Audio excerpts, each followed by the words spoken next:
எதிர்கட்சிகளால் நாட்டில் எல்லாமே ஆளுங்கட்சி தவிர்த்து எதிர்கட்சி தான். நாட்டில் எல்லாமே எதிர்கட்சி. எதிரி கட்சியாக பார்க்காதீர்கள், எதிர்கட்சியாக பாருங்கள். இந்த எதிர்கட்சி இருக்கான்ல,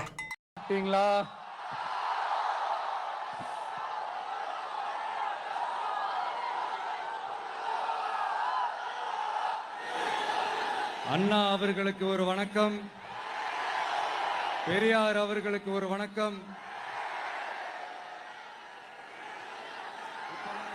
இப்ப நான் எந்த மண்ணில் நின்றுட்டு இருக்கிறேன் தெரியுமா? ஆண்டவர் அன்போட நெல்லுக்கடை மாரியம்மன் அன்னை வேளாங்கண்ணி ஆசியோட கடல் தாய் மடியில் இருக்கிற என் மனசுக்கு ரொம்ப நெருக்கமான நாகப்பட்டினம் மண்ணில் இருந்து நின்று பேசிட்டு இருக்கிறேன். என் நெஞ்சில் கொடியிருக்கும்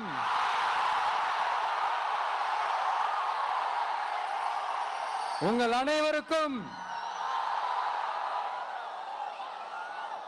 என்னைக்குமே ஒரு மீனவ நண்பனா இருக்கிற இந்த விஜயோட அன்பு வணக்கங்கள். இந்த கப்பல் இருந்து வந்து இறங்குற இந்த பொருட்களை எல்லாம் விற்கிறதுக்காக அந்த காலத்துல அந்தி கடையெல்லாம் நாகப்பட்டினத்தில் இருக்கும்னு கேள்விப்பட்டிருக்கிறேன். மீன் பிடிக்கிற தொழில், மற்ற தொழில்கள், இந்த விவசாயம், எந்த பக்கம் திரும்பினாலும் எப்படி பார்த்தாலும் உழைக்கிற மக்கள் இருக்கிற ஊர் தான் நம்ம நாகப்பட்டினம் ஊர். மத வேறுபாடே இல்லாத, அனைவருக்கும் பிடித்து போன, மத சார்பின்மைக்கு எடுத்துக்காட்டாக வாழ்ற உங்கள் அனைவருக்கும் மீண்டும் என்னுடைய சிரம் தாழ்ந்த ஸ்பெஷல் வணக்கங்கள். இந்த தமிழ்நாட்டில் இந்த மீன் ஏற்றுமதியில 2வது இடத்துல இருக்கிறது நம்ம நாகப்பட்டினம் ஹார்பர் தான். ஆனா அங்க நவீன வசதிகளோட இந்த மீன் பதப்படுத்துற இந்த மாடர்ன் தொழிற்சாலைகள்லாம் இல்லை. அது மட்டும் இல்ல, இந்த அடிப்படை வசதிகள் கொண்ட இந்த வீடுகள்லாம் இல்லாம ரொம்ப அதிகமா இந்த குடிசை பகுதிகள் இருக்கிற ஊரும் நம்ம நாகப்பட்டினம் ஊரு தான்.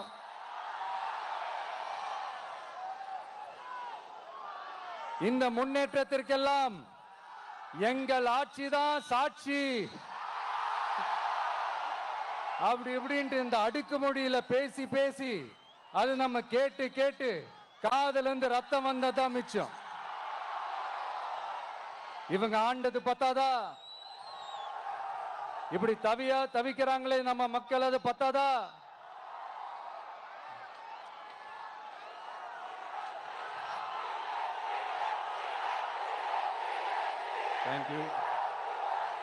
தேங்க்யூ. இந்த இலங்கை கடற்படையால நம்ம மீனவர்கள் தாக்கப்படுறதையும் அதுக்கான காரணத்தை பத்தியும் அதுக்கான தீர்வை பத்தியும் நான் மதுரை மாநாட்டிலே நான் பேசியிருந்தேன். அது ஒரு தப்பா? மீனவர்களுக்காக குரல் கொடுக்கறதும் அவங்களோட நிக்கிறதும் நம்மளுடைய கடமை, நம்மளுடைய உரிமை. நான் என்ன இன்னைக்கு நேத்தாங்க அவங்களுக்காக குரல் கொடுக்கிறேன். இதே நாகப்பட்டினத்துல 14 வருஷத்துக்கு முன்னாடி 2011 February 22 இதே நம்ம மீனவர்கள் தாக்கப்பட்டதை கண்டிச்சு ஒரு பொதுக்கூட்டம் ஒண்ணு நடத்தணும் இல்லையா? இந்த விஜய் களத்துக்கு வர்றது ஒண்ணு புதுசு இல்ல கண்ணா. எப்போ வந்தாச்சு. என்ன ஒண்ணு, முன்னாடிலாம் விஜய் மக்கள் இயக்கம் என்ற அந்த இயக்கமா வந்து நிற்போம்.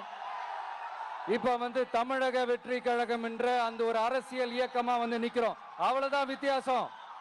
அன்னைக்கும் சரி, இன்னைக்கும் சரி, இனிமேலும் சரி, மக்களுக்காக மக்களோட நிக்கிறது தான். இது புரிய வேண்டியவங்களுக்கு புரிஞ்சா சரி.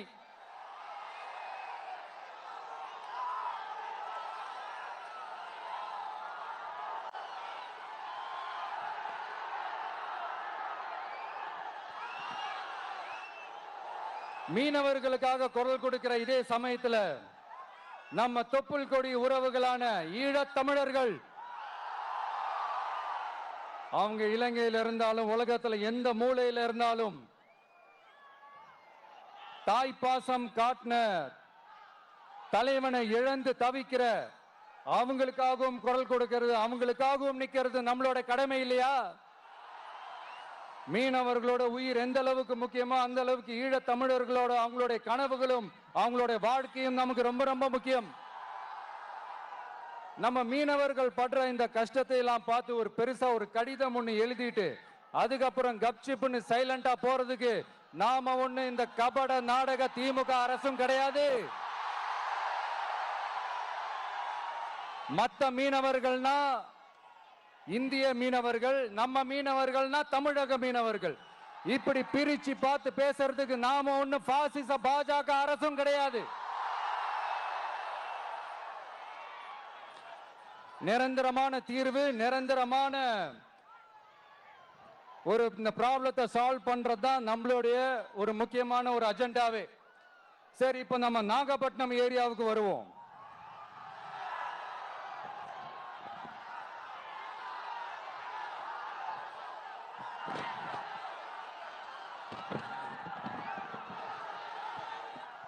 இங்க இருக்கிற மண் வளத்தை பாதிக்கிற இறால் பண்ணைகளை முறைப்படுத்தணும். அப்பதான் மீனவர்களோட வாழ்வாதாரமும் விவசாயிகளோட வாழ்க்கையும் பாதிக்காம இருக்கும். கடலோர கிராமங்கள்ல மீன் அரிப்புல இருந்து பாதுகாக்கிற அலையாத்தி காடுகளை அழிக்கிறத பத்தி தடுத்து நிறுத்தி அதுக்கு ஒரு வழி பண்ண வேண்டிய அரசாங்கத்துக்கு இதை விட ஒரு முக்கியமான ஒரு வேலை ஒண்ணு இருக்கு. அது என்ன தெரியுமா? சொந்த குடும்பத்தோட வளர்ச்சியும் சொந்த குடும்பத்தோட சுயநலமும் தான் அந்த முக்கியமான வேலை. இங்க இருக்கிற மக்களுக்கு குடிக்க தண்ணி இல்லாம தவிக்கிறாங்க. அதுக்கு தீர்வா காவிரி தண்ணியை கொண்டு வரலாம், மக்களோட தாகத்தை தீர்க்க. கொண்டு வந்தாங்களா? இவ்வளவு பாரம்பரிய கடல் சார்ந்த ஊர்மான எந்த தொழிற்சாலையும் அமைக்கல. அமைச்சாங்களா? அட்லீஸ்ட் நிறைய பேருக்கு வேலை வாய்ப்பு கிடைக்கிற மாதிரி தொழில் வளர்த்தியாவது பெருக்கலாம், அதையாவது செஞ்சாங்களா? ஆனா ஒவ்வொரு டைமும் வெளிநாட்டுக்கு டூர் போயிட்டு வர்றப்பெல்லாம் அத்தனை கோடி முதலீடு, இத்தனை கோடி முதலீடுன்னு சிஎம் அவர்கள் சிரிச்சுக்கிட்டே சொல்லுவாரு. சிஎம் சார், மனசை தொட்டு சொல்லுங்க, வெளிநாட்டு முதலீடா இல்ல வெளிநாட்டுல முதலீடா? ஒட்டுமொத்த தமிழ்நாட்டுக்கும் முதலீடா இல்ல உங்க குடும்பத்தோட முதலீடு வெளிநாட்டுக்கு போகுதா? வேளாங்கண்ணி, நாகூர், கோடியக்கரைன்னு இங்க இருக்கிற டூரிஸ்ட் பிளேஸ் எல்லாம் கொஞ்சம் நல்லா டெவலப் பண்ணலாம். பண்ண என்ன குறைஞ்சா போயிடுவீங்க? வேதாரண்யம் பகுதியில் உப்பு ஏற்றுமதி செய்யறதுக்கு வசதியை செஞ்சு கொடுக்கலாம், செஞ்சாங்களா? நாகூர் ஆண்டவர் அரசு மருத்துவமனையில பிரசவம் பார்க்கிற டாக்டரே இல்லையா? நாகப்பட்டினம் புது பஸ் ஸ்டாண்டையாவது சுத்தமா சுகாதாரமா வச்சுக்கிறாங்களா? நாகப்பட்டினம் ரயில்வே ஸ்டேஷன் வேலைகளை சீக்கிரமா முடிச்சு வைக்கலாம், அதையாவது செஞ்சாங்களா? இங்க ஏற்கனவே இருந்த ஸ்டீல் ரோலிங் மில்லையும் ரயில் பெட்டி தயாரிக்கிற தொழிற்சாலை மூடிட்டாங்க. அத மறுபடியும் திறந்தா நிறைய பேருக்கு வேலை வாய்ப்புகள் கிடைக்கும். ஏன் அதை பத்தி யோசிக்கல? மேலக்கோட்டை வாசல் NH மேம்பாலம் கட்டி 50 வருஷம் ஆச்சு, அது சரியா மேம்படுத்தலாம், அதை செஞ்சாங்களா? Thanjavur to Nagapattinam NH road வேலை பல வருஷமா நடக்குது, இன்னும் முடிச்ச பாடே காணும், அதை வேகப்படுத்தி முடிச்சிருக்கலாம், அதையாவது செஞ்சாங்களா? ரொம்ப முக்கியமா நெல்லு மூட்டையெல்லாம் மழை காலத்துல வெள்ளத்துல நனைஞ்சு நம்ம விவசாயிங்க எவ்வளவு வேதனைப்படுறாங்க. அதுக்கு சரியான ஒரு குடவுன் கட்டி தரலாம், அதையாவது கட்டி தந்தாங்களா? எலெக்ஷனுக்கு முன்னாடி திமுக காரங்க வந்து செய்வோம் செய்வோம் செய்வோம் செய்வோம்னு சொன்னாங்களே, செஞ்சாங்களா? இதெல்லாம் எதுவுமே செய்யாம எல்லாத்தையும் செஞ்ச மாதிரியே அதையும் பெரியமையா வேற சொல்லுவாங்க இவங்க. நான் வந்து போன வாரம் திருச்சிக்கும் அரியலூர் மாவட்டத்துக்கும் போய் நம்ம மக்களை சந்திக்க போயிருந்தேன். அப்போ பெரம்பலூரும் போக வேண்டியது. அங்க சில ரூல்ஸ் அண்ட் ரெகுலேஷன்ஸ், ஒரு கட்டத்துக்கு அப்புறம் இந்த பஸ்ஸே மூவ் ஆகல. அதுக்கப்புறம் அதை தாண்டி ஒரு டைமுக்கு மேல பேசுறது, சரி அதெல்லாம் விடுங்க. இந்த நேரத்தில் பெரம்பலூர் பகுதி மக்களுக்கு நான் மன்னிப்பு கேட்டுக்கிறேன். சீக்கிரமாவே உங்களை தேடி நான் வருவேன் ஃபார் ஷுவர். நம்ம இந்த டூர் பிளான், இந்த ஷெட்யூல் போட்டதுக்கு அப்புறம் அது என்னப்பா சனிக்கிழமை சனிக்கிழமை சனிக்கிழமை அப்படின்னு ஒன்று ஸ்டார்ட் ஆச்சு. அது ஒன்றும் இல்லை, உங்க எல்லாரையும் பார்க்கும்போது உங்களுக்கு எந்த விதமான டிஸ்டர்பன்ஸும் இருந்துடக்கூடாது. முக்கியமா உங்களுடைய வேலைகளுக்கு எந்த விதமான டிஸ்டர்பன்ஸும் இருந்துடக்கூடாது அப்படின்ற ஒரே காரணத்துக்காக தான் இப்படி வீக்கெண்டா பார்த்து இப்படி இந்த பிளானை ஷெட்யூல் பண்ணோம். லீவு நாட்கள்ல, ஓய்வு நாட்கள்ல வரணும்ன்றதான் அந்த எண்ணமே. அது மட்டும் இல்ல, அரசியல்ல சில பேருக்கு நம்ம ஓய்வும் கொடுக்கணும் இல்லையா? அதனாலதான் இந்த ஓய்வு நாட்களா பார்த்து இப்படி செலக்ட் பண்ணோம். சரி, இப்போ நம்ம மக்களை சந்திக்கிறதுக்கு, நம்ம சொந்தங்களை சந்திக்கிறதுக்கு எத்தனை கட்டுப்பாடுங்க. அந்த இடத்துல பர்மிஷன் இல்ல, இந்த இடத்துல பர்மிஷன் இல்ல. ஆனா அதுக்கான காரணங்கள்லாம் நீங்க கேட்டீங்கன்னா சொத்தையான காரணமா இருக்கும். அங்க பேசக்கூடாது, இங்க பேசக்கூடாது, 5 நிமிஷம் தான் பேசணும், 10 நிமிஷம் தான் பேசணும். நான் பேசுறதே 3 நிமிஷம் தான். அதுலயும் அது பேசக்கூடாது, இதை பேசக்கூடாதுன்னு சொன்னா அப்புறம் நான் எதை தயார் பேசுறது? அரியலூர்ல போனப்போ நான் கரெக்டா அந்த ஊருக்கு போறதுக்கு முன்னாடி ஒரு அந்த ஏரியாலேயே அந்த பவர் கட்டு. அப்புறம் நான் திருச்சிக்கு போய் நான் பேச ஆரம்பிச்சதுக்கு அப்புறம் அந்த ஸ்பீக்கருக்கு போற அந்த வயரு கட்டு. இல்ல, நான் தெரியாம தான் கேட்கிறேன் சிஎம் சார். ஃபார் எக்ஸாம்பிள், இப்போ ஒரு RSS தலைவர் இங்க வராருன்னு வச்சுக்கோங்க, இல்ல நம்ம பிரதமர் மோடிஜி அவர்களோ இல்ல உள்துறை அமைச்சரோ இங்க வராருன்னு வச்சுக்கோங்க. இந்த மாதிரி கண்டிஷன்ஸ்லாம் போடுவீங்க, இந்த மாதிரி பவர் கட் பண்ணுவீங்க, இந்த மாதிரி வயர் கட் பண்ணுவீங்க. கொஞ்சம் கட் பண்ணி தான் பாருங்களேன். முடியாதுல, பேஸ்மெண்ட் அதிரும்ல. நீங்க தான் மறைமுக உறவுக்காரர்களாச்சே. இதாவது பரவாயில்லைங்க. இதை தாண்டி ஒரு ரூல் ஒண்ணு போட்டாங்க, பஸ்ஸுக்குள்ளேயே இருக்கணுமா, பஸ்ஸை விட்டு வெளியில வரக்கூடாதான், கையை இவ்வளவுதான் தூக்கணுமா, இப்படியே வரணுமா. மக்களை பார்த்து சிரிக்காத, மக்களை பார்த்து கையசைக்காத, இப்படி எல்லாம். ஐயோ ஐயோ, நானும் என்னவோ ஏதோ நினைச்சேங்க. செம்ம காமெடியா இருக்குங்க. I am just enjoying like anything. நேரடியாவே கேட்கிறேன், சிஎம் சார் மிரட்டி பாக்குறீங்களா? அதுக்கு இந்த விஜய் ஆள் இல்ல சார், அதுக்கு நாம ஆள் இல்ல சார். என்ன செஞ்சிருவீங்க? மேக்சிமம் கொள்கைய சும்மா பேருக்கு மட்டும் வச்சுக்கிட்டு குடும்பத்தை வச்சு கொள்ளையடிக்கிற உங்களுக்கே இவ்வளவு இருந்தா, சொந்தமா உழைச்சி சம்பாதிச்ச எனக்கு எவ்வளவு இருக்கும்?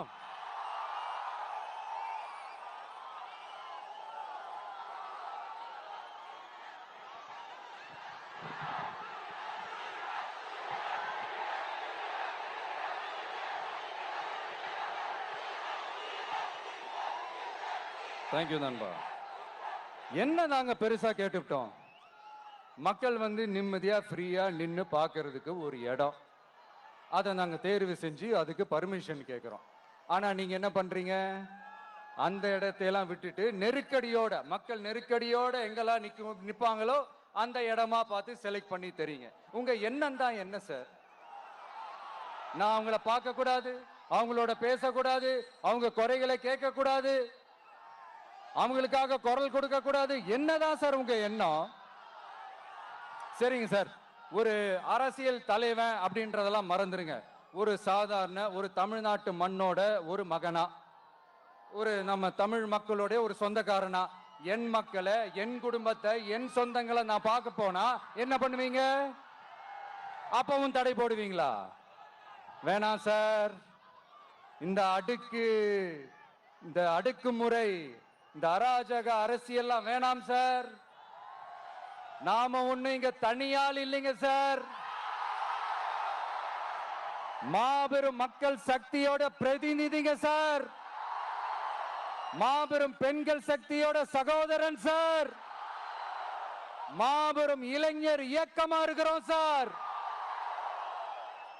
மறுபடியும் சொல்றேன், 2026ல ரெண்டு பேருக்கு நடுவுல தான் போட்டியே. ஒண்ணு இன்னொன்னு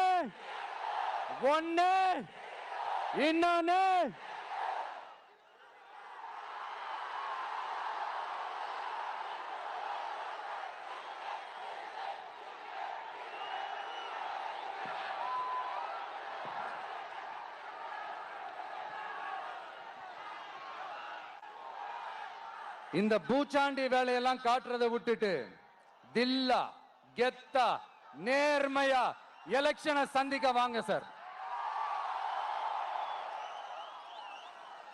பார்த்துடலாம் சார். கொள்கையை பேருக்கு மட்டும் வச்சுக்கிட்டு குடும்பத்தை வச்சு தமிழ்நாட்டை கொள்ளையடிக்கிற நீங்களா, இல்ல தமிழ்நாட்டில் இருக்கிற ஒவ்வொரு வீட்டுக்குள்ளேயும் ஒருத்தனா இருக்கிற நானா, இந்த விஜயா? பார்த்தலாம் சார். இனிமேலும் இந்த தடைகள்லாம் போட்டீங்கன்னா நான் நேரடியா மக்கள்கிட்டயே பர்மிஷன் கேட்டுருவேன். மக்களே நீங்க சொல்லுங்க, நான் உங்களை பார்க்க வரக்கூடாதா? நான் உங்களோட பேசக்கூடாதா? உங்க குறைகளை நான் கேட்க கூடாதா? உங்களுக்காக நான் குரல் கொடுக்க கூடாதா? இப்படி நமக்கு தடையா போடுறாங்களே, இந்த திமுக அரசு மறுபடியும் ஆட்சிக்கு வரணுமா? உங்க நல்லதுக்காக நம்ம உங்க டிவிக்கு ஆட்சி அமையணுமா? சத்தமா கேட்டுச்சா மை டியர்? ஏன்பா, நான் தான் அப்பவே சொன்னல, அவருக்கு ஆசையா பாசமா கூப்பிட்டா பிடிக்க மாட்டேங்குது. ஏன்பா மறுபடியும்? கேட்டுச்சா சிஎம் சார்?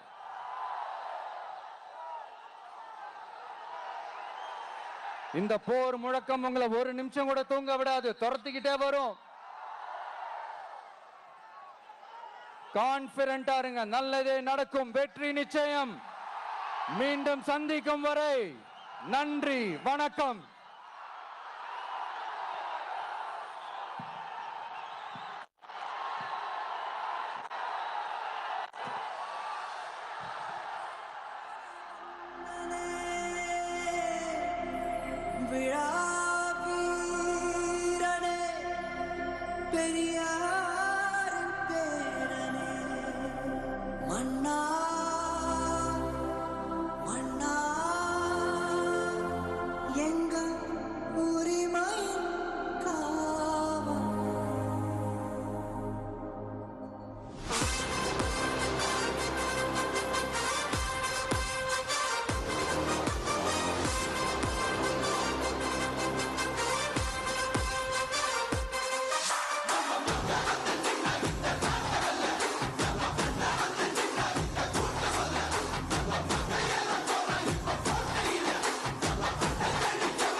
விஜய் உயிரன வரனா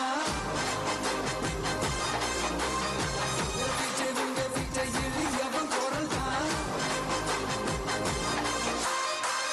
விஜய் உங்க விஜய் தனியார் இல்ல கடனா விஜய் உங்க விஜய் இழியவன் குரல் தான் விஜய் உங்க விஜய் தனியார்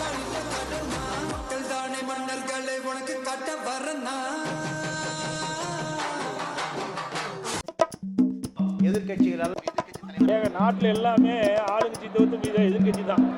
நாட்டில் எல்லாமே எதிர்கட்சி. எதிரி கட்சியாக பார்க்காதீர்கள், எதிர்க்கட்சியாக பாருங்கள். இந்த எதிர்க்கட்சி இருக்கான்ல